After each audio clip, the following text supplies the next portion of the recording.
Hello, friends. If you're new, welcome. Why don't you go down, hit the subscribe button, and ring the bell so you don't miss any episodes. As for my fans and subscribers, welcome back. I do appreciate you. Today, we're talking about our path to religion, understanding death. Not much else I need to say. Let's get on with the video. Don't forget, I now have a merch store on my website. Link in the description. I get a percentage of whatever you spend, so you will be helping out the channel as well as getting something for your money. Go and see if there's anything you want. An anthropologist named Edward Tyler hypothesized that early humans would likely have reasoned that something had been lost between the states of life and death, a soul or a spirit. He felt that our ancestors would have also attributed this to the natural world and named his theory animism. Child development suggests that an understanding of death happened relatively recently in our evolutionary history. In general, children under 6 don't understand death. Most young children believe death is reversible, like going to sleep, and people can return.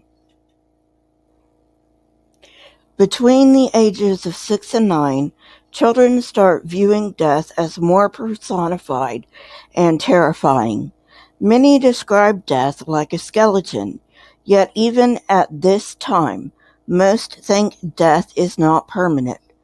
True understanding of death does not develop until age 9, and sometimes even later. This understanding includes 4 concepts. Death is permanent, as well as it is universal. Every body function ceases, and death has physical causes.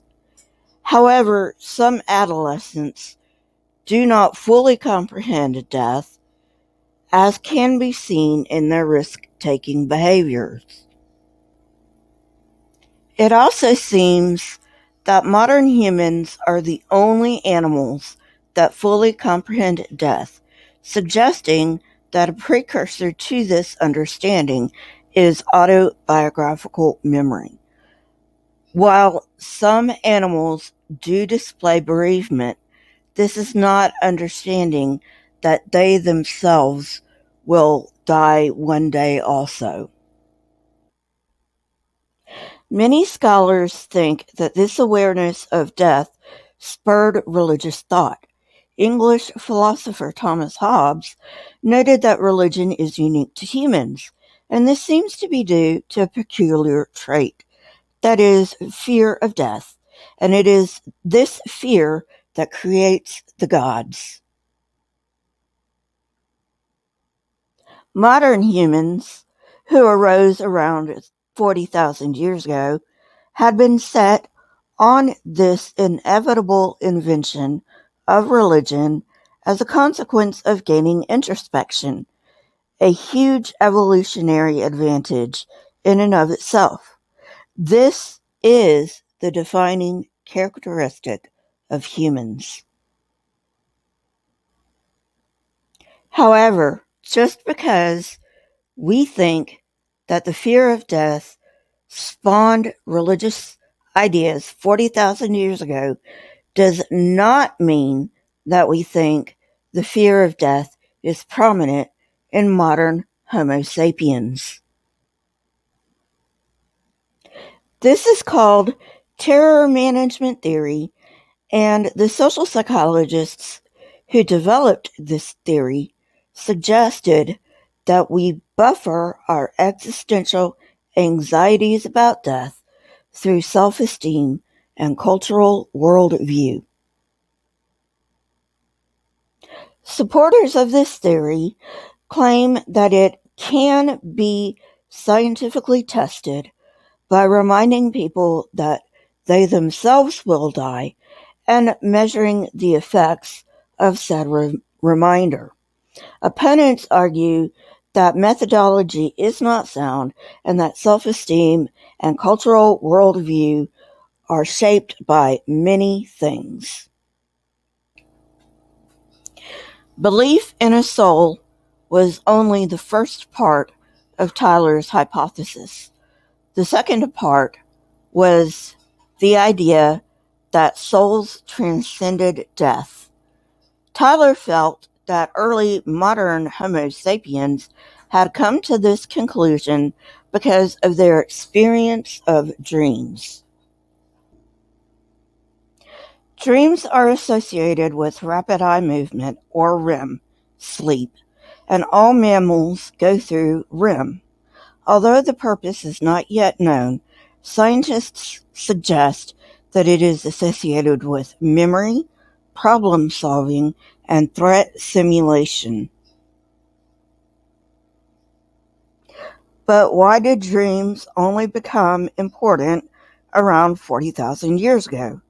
Simply put, our ancestors could not give meaning to dreams until they reached cognitive maturity.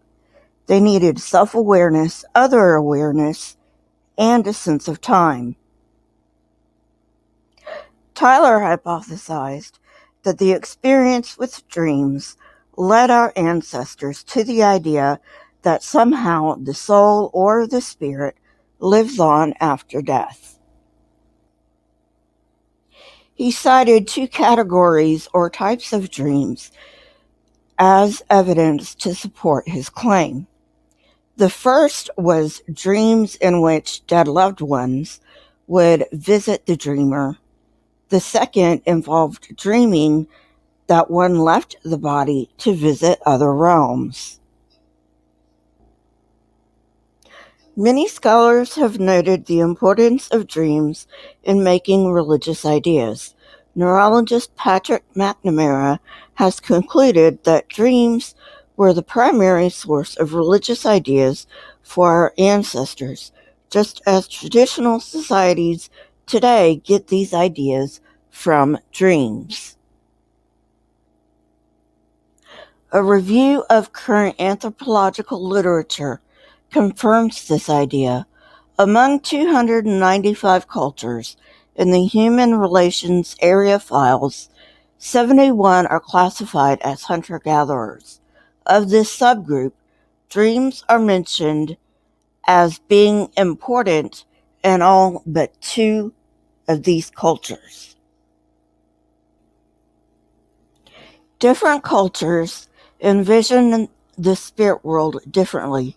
In many cultures, the afterlife is envisioned in the sky, such as when people say that dead loved ones become stars, whereas a few cultures will set their afterlife in the underworld. This idea that human spirits live on after we die slowly took hold, occurring over thousands of years. This became the basic conceptual denial that we will all one day die, the time in prehistory when humans became immortal. At this time, approximately 40,000 years ago, visual art began to flourish. What accounts for this? First, it is important to remember that we can only theorize based on the art that has survived. In all probability, our ancestors created more art that has not survived. Much of the art at this time depicted animals, especially those that were hunted. It is possible that some of this art showed newly developing religious ideas. After all, a belief in animal spirits occurs throughout the world, and some cultures believe animals to be ancestral to humans.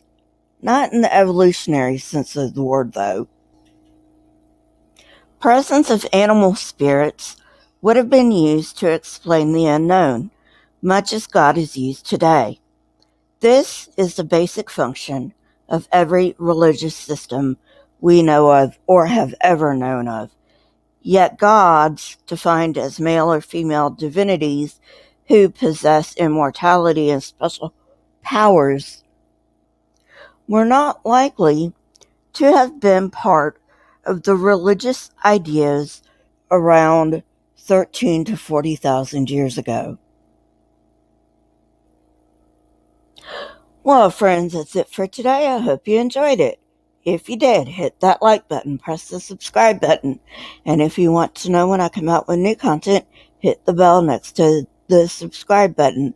My Twitter, Discord, email, PayPal, and website links are in the description along with the source that I used for this particular video.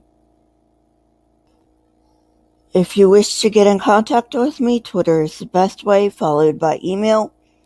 Also, please leave comments in the comment section. Not only do I love hearing from you, but it also triggers the YouTube algorithm. Also, please remember that I choose my comment of the week in my Saturday live streams from my edited content. Keep learning and searching for truth. Here are a few videos from my library. If you have not watched them yet, go ahead and watch them and tell me what you think. Until next time, friends, stay safe and goodbye.